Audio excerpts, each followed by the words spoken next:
Welcome back.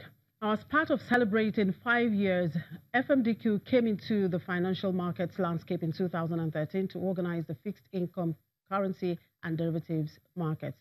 Experts and stakeholders in the market have got their assessment of the market performance so far. I'm being joined now by the Executive Director, Axel Mansard, Tosin Rushewe from the FMDQ Exchange, please. Good morning, Mr. Rushewe. Good morning, and thanks for having me on your program. Right. Now, as a renowned ex-treasurer of one of the big banks in Nigeria, how would you describe the state of fixed income, currency, and derivatives market before the emergence of the OTC Securities Exchange? I think I'd like to categorize the pre-FMDQ era into three.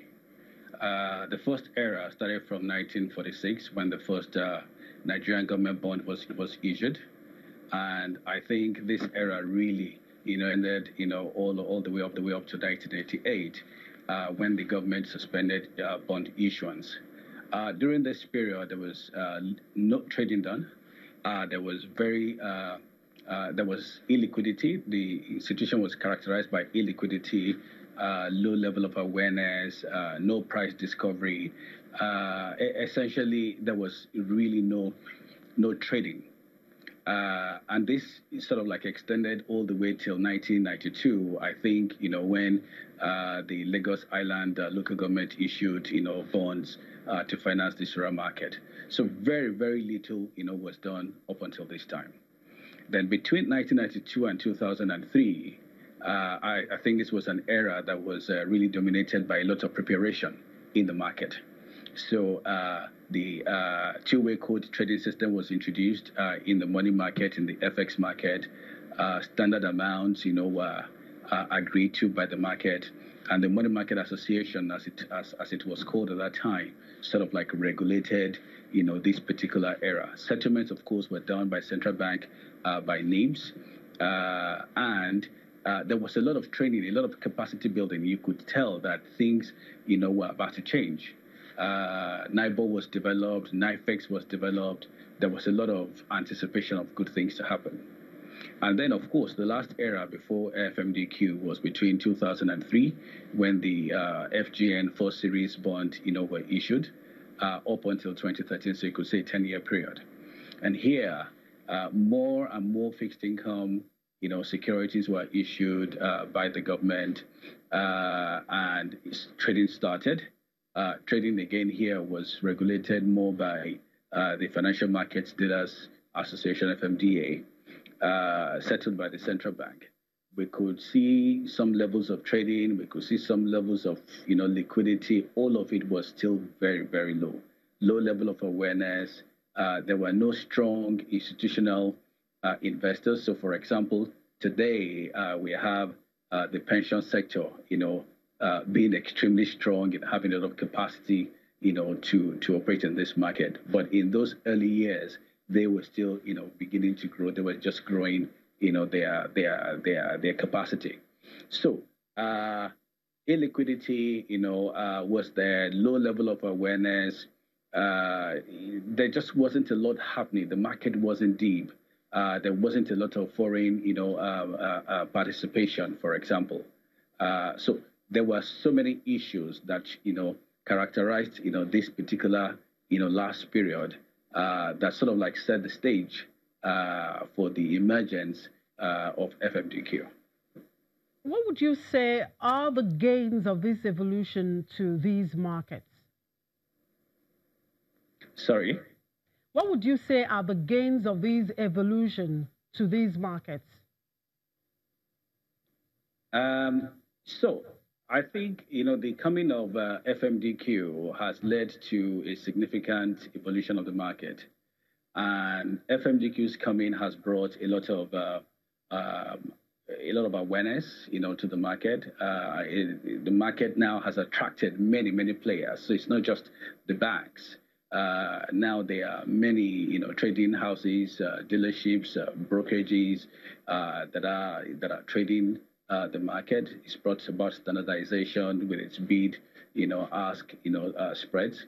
Of course, the market has deepened a lot more. The level of trades on a daily basis, on a weekly basis, on a monthly basis, far supersede that of any other era. And of course, now the market is attractive, to foreign players as well. So I would say that, the coming of FMDQ has solved a whole lot of the problems that we had, or shortcomings or failures that we had in the past. Innovation as well. We've seen, the market, FMDQ in particular, come up with ever increasing products, and the corporate market is also, now a lot more attracted, to this market.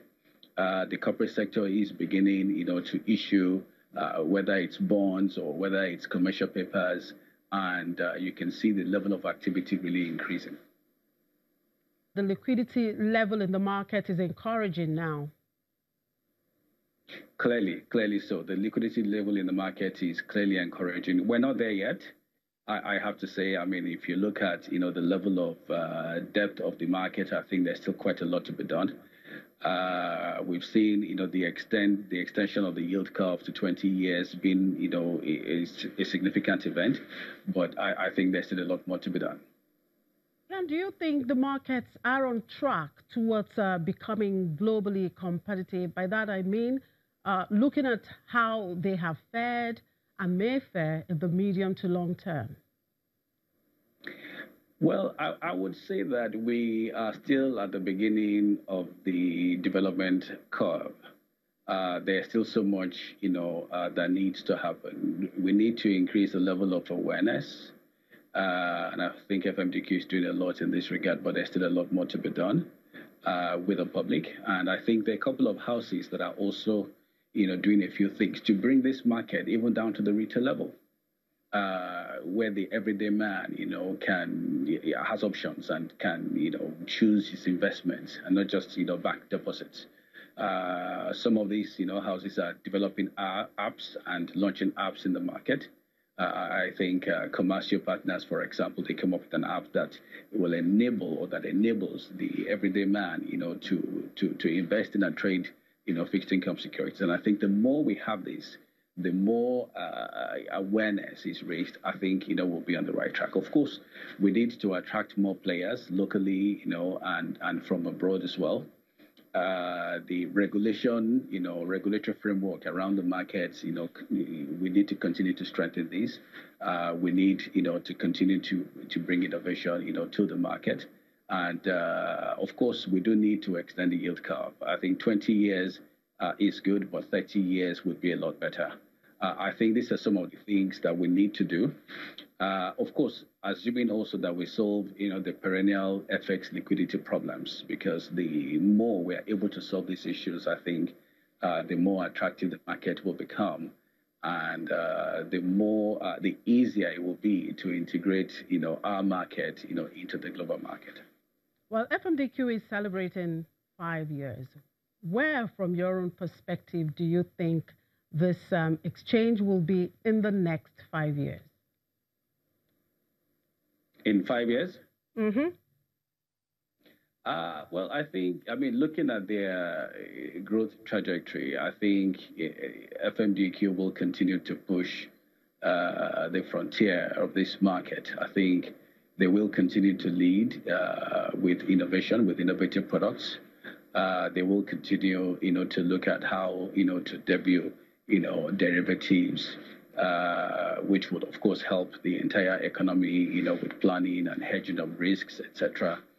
I think they will continue, to look at how, to extend the yield curve, as I said earlier, to 30 years, maybe even to 40 years, to deepen the market, ensure that there's liquidity.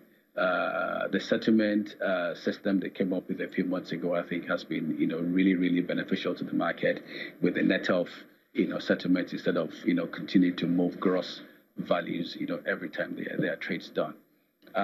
So I think, the more they continue to do, all of these things, the more they will fulfill, their objectives for which they were set up in the first place.